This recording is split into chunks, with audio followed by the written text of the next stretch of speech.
Chapter 1: The Dinner Invitation. I remember the exact moment I decided to throw the engagement dinner. Not because I was overly romantic or eager to celebrate, but because I needed a reset. My fiancé Nathan and I had been through a rough patch, and I thought maybe a beautiful evening with our closest family and friends would help bridge whatever had started to quietly crack between us. It was my idea. Nathan agreed quickly, almost too quickly. He said, "Whatever makes you happy," with a tight smile that didn't quite reach his eyes. I told myself he was just tired from work. We booked a private room at the restaurant where we had our first date, a quiet Italian place with fairy lights strung above the courtyard. I spent hours organizing the seating chart, picking the menu, even curating a little slideshow of our photos to project during dessert. It wasn't a wedding, but it felt like something important.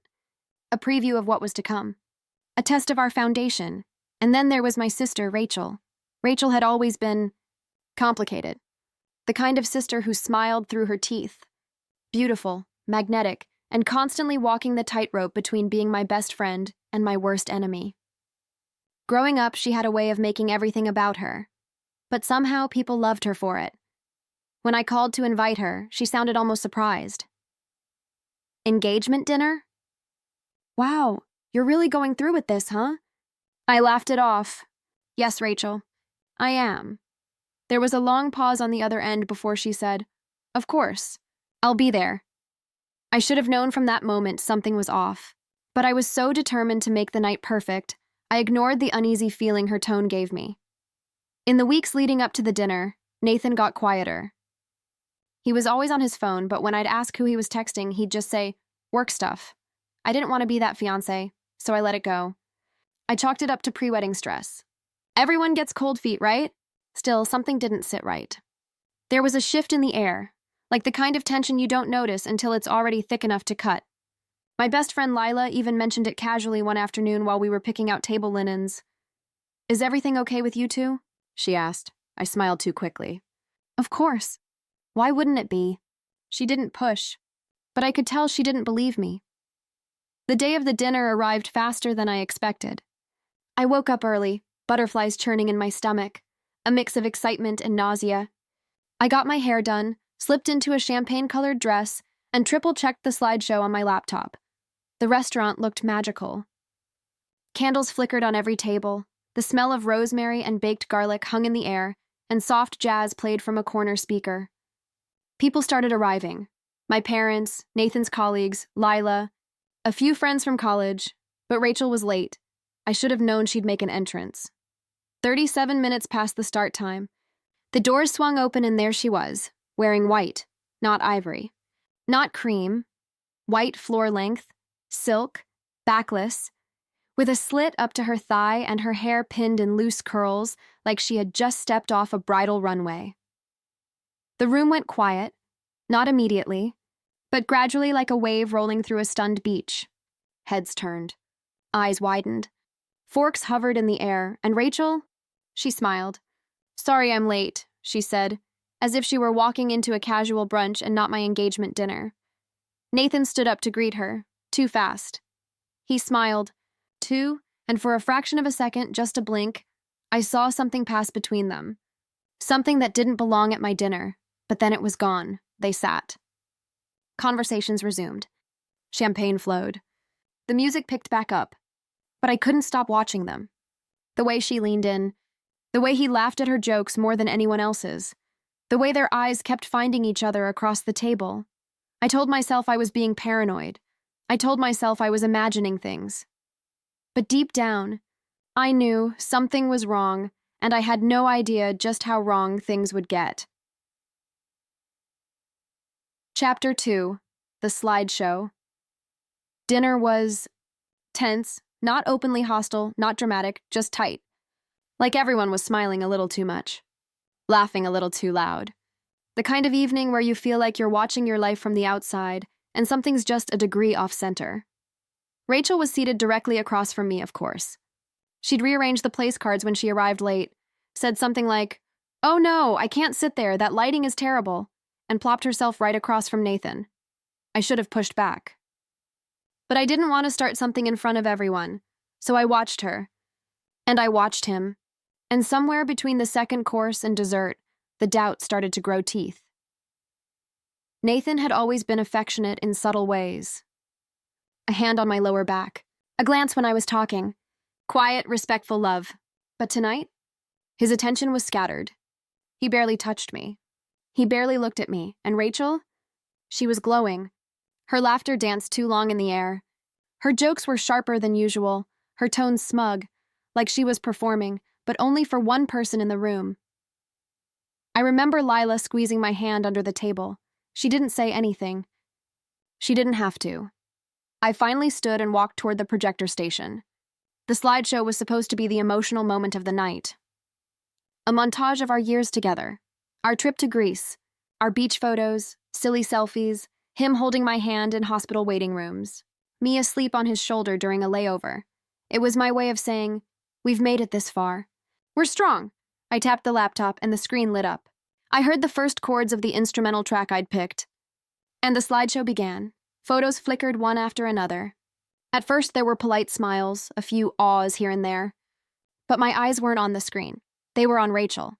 And Nathan, he wasn't watching. He was staring at her, and she was smiling. Not at the photos, not at the memories, not at me. But at him. Like they were sharing a secret. Like she was the one those pictures belonged to. That was the moment I knew. Not suspected. Not feared. Knew. I had a copy of the slideshow saved on a flash drive in my purse. But I also had something else. A backup video. One I hadn't meant to keep. One I wasn't supposed to see in the first place. It had arrived anonymously in my inbox 2 weeks before. No message, no sender. Just a subject line that said, "You deserve to know." The video was low quality, clearly security footage. A grainy hallway. 2 people. First walking apart, then stopping. A kiss. Quick, but not the kind of kiss that could be misunderstood. The kind that had heat, familiarity.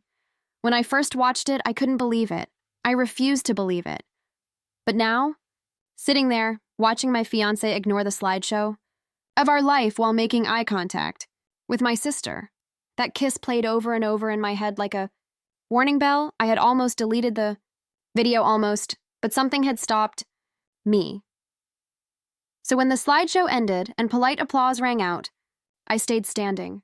I looked around the room, at my parents, Nathan's coworkers, Lila, the waiter with a tray of tiramisu teetering in his hand, and I said, "Actually, I have one more thing to share." Nathan turned confused. "What?" Rachel froze, smile faltering. I reached into my purse, pulled out the flash drive, and walked calmly to the laptop. "Consider this." "An update," I said. I heard someone chuckle nervously. A few guests looked puzzled, and then I pressed play. The screen cut to the security footage, black and white, timestamp in the corner. A hallway, a hotel by the look of it, Rachel.Nathan together, talking, laughing, stopping, and then the kiss. It was unmistakable. No graininess in the world could excuse the intimacy of it. The familiarity, the way he held her waist, the way she leaned in like it was second nature. A silence dropped over the room so hard it felt like gravity had shifted. I looked at Nathan. I looked at Rachel. And for the first time in my life, I saw them both clearly. Chapter 3. Silence and screams. For a full 10 seconds after the video ended, no one moved. No one breathed. It was like time had stopped. Then I heard it. A fork dropped, then a sharp inhale, then whispers, a wave of them, growing louder by the second. Nathan stood frozen, eyes still locked on the black screen as if it could somehow rewind itself, undo what had just happened. His face went pale. His mouth opened slightly, but no words came out. Rachel, on the other hand, blinked slowly, like she was waking up from a dream and realizing the nightmare was hers. Her hand hovered over her wine glass, shaking just slightly. I didn't say a word. I didn't have to. The room was speaking for me now. Is that? Oh my God. Was that Rachel? A woman near the back gasped. That was tonight's groom-to-be? And then the screaming started. From my mother. From Rachel. Not out of pain. Out of exposure. How dare you? Rachel hissed, standing so fast her chair fell back with a loud clatter. You planned this? You ambushed me? I stared at her, utterly calm. You wore white to my engagement dinner. You kissed my fiancé? You thought I wouldn't find out? Nathan finally moved, stepped toward me, hands up like he was trying to de-escalate a hostage situation. Please, let me explain. It wasn't— You don't get to explain, I said, my voice low but sharp. You had 1,000 chances to be honest. And you chose this. He looked around as if searching for an ally. But no one met his eyes. Lila stood. You're disgusting, she spat at him, then turned to Rachel. Both of you. Rachel opened her mouth again, but I cut her off. Why? I asked, and for the first time, I let the emotion slip into my voice. Was it just because you could? Because you didn't think I'd matter enough to notice? Or did you want me to? Rachel's lips trembled, and for a moment I saw the mask break. That little girl who always needed to win. Who needed the spotlight? Even if it meant burning me down to stand in the ashes. It just happened, she whispered. He was out there. And you were always so busy with the planning and the lists and— You kissed him in a hallway, I snapped. That doesn't just happen. Nathan tried again. It was a mistake. One time, it meant nothing. I laughed. Cold. Final. If it meant nothing, then why did it look like everything? More murmurs. Phones were already out. Some guests were filming, others messaging friends.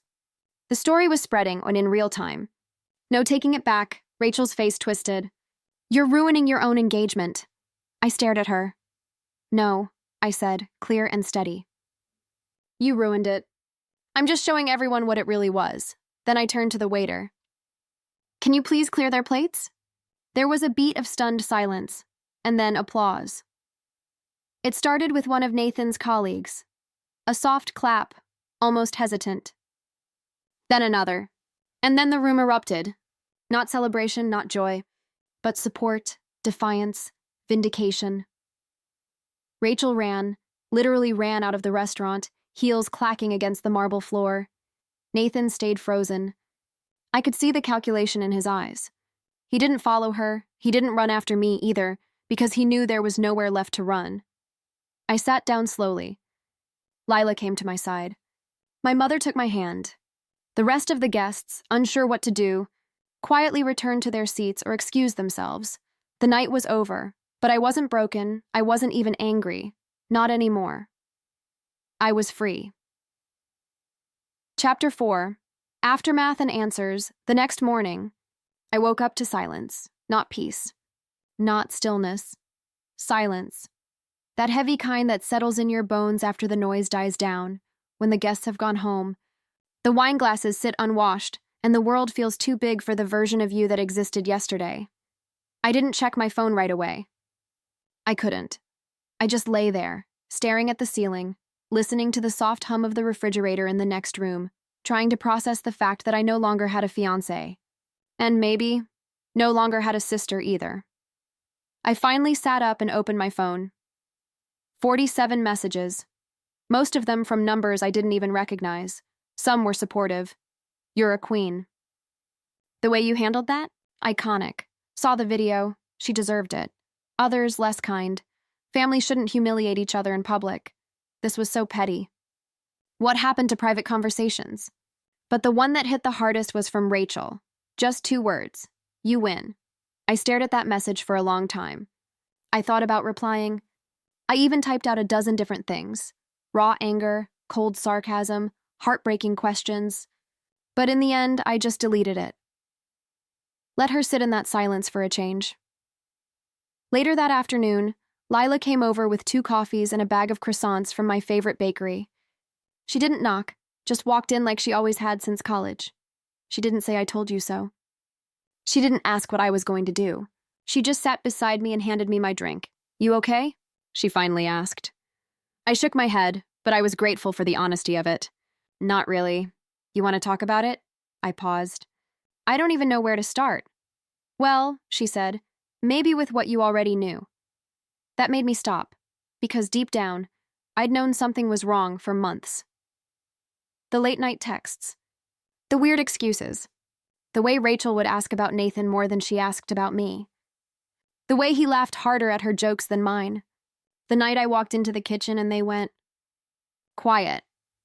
I'd ignored it all, Because denial is so much easier than confrontation when it comes to people you love, especially when those two people are supposed to love you. I told Lila everything. The email, the video, the doubt, the way I'd rehearsed in my head what I'd say if I ever caught them, and how none of those rehearsals prepared me for the truth. "Why didn't you just cancel the dinner?" she asked. I looked at her honestly. Because I needed people to see it. I needed them to see it. Revenge?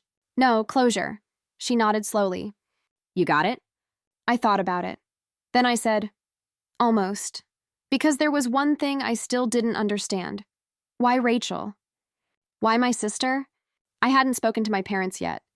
I knew they were disappointed, confused, maybe even embarrassed. But I also knew this wasn't about appearances. This was about betrayal, on a level no one prepares you for. Later that night, I called my dad. He picked up on the first ring. "I don't know what to say," he began. "You don't have to say anything," I replied. "I just needed to hear your voice." "I'm proud of you," he said, "for standing up for yourself, for not letting it slide." There was a pause. "Your mother's with Rachel right now," he added. "Is she okay?" I asked.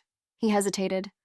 "She's in shock, defensive, ashamed maybe, but she's still trying to act like she's the victim." That didn't surprise me. Rachel had always had a way of spinning stories so she landed on her feet.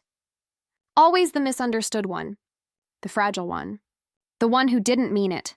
But this time, there was no spin. There was a video, there was a room full of witnesses, and there was me, not crying, not begging, but standing tall. The dinner had ended my engagement, but it had also ended something else, my silence. And maybe that was the beginning I needed. Chapter 5. The new guest list. 2 weeks after the dinner, I received a wedding invitation in the mail. Not mine, obviously. Not even Rachel's. It was from a mutual cousin. Small ceremony. Backyard reception. The kind of event where everyone pretends to be closer than they really are. The card was cream-colored with gold foil. I almost tossed it straight into the trash, but then I saw the guest list. Nathan's name wasn't on it, and neither was Rachel's. I didn't smile. Not really, but something in my chest eased. People had seen what they needed to see. And more importantly, they'd remembered it. In the days after the dinner, I'd gone quiet online. No stories, no posts. I wasn't interested in capitalizing on the chaos or feeding into gossip. I didn't need to. The truth had done its job, but that didn't mean I was done. One morning, I sat down at my laptop and opened a new document. At the top, I wrote, "The new guest list." It wasn't a list of names, it was a list of roles. People who showed up when it hurt. People who believed me without proof. People who stayed when silence fell. People who clapped when I stood up. Not when I was down. Lila was at the top, obviously, my dad, even my mother.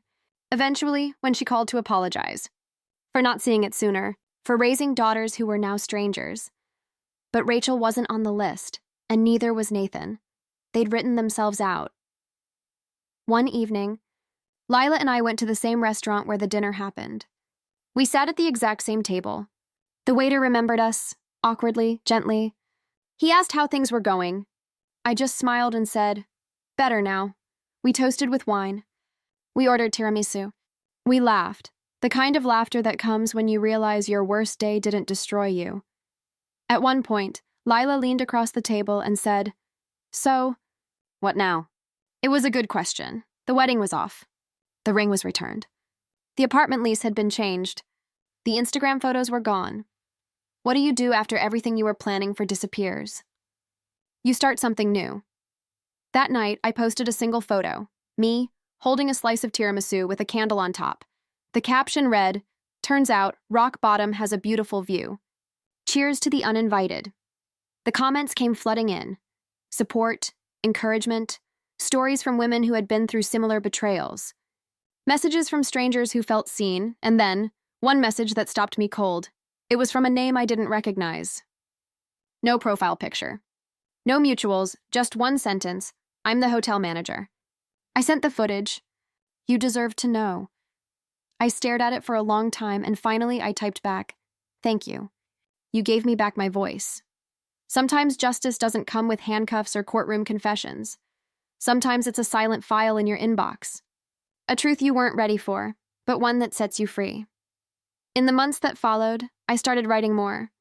About betrayal. About boundaries. About the power of quiet exits and loud self-respect. I never named names. I didn't need to. Those who were meant to hear it did. One day, I got a message from a publisher. She had read one of my essays. She asked if I'd consider turning it into a collection. I said yes, not because I wanted revenge, but because I'd found something better.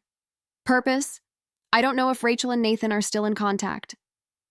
I don't really care. They both lost me, and I was the prize they didn't know they had until it was gone.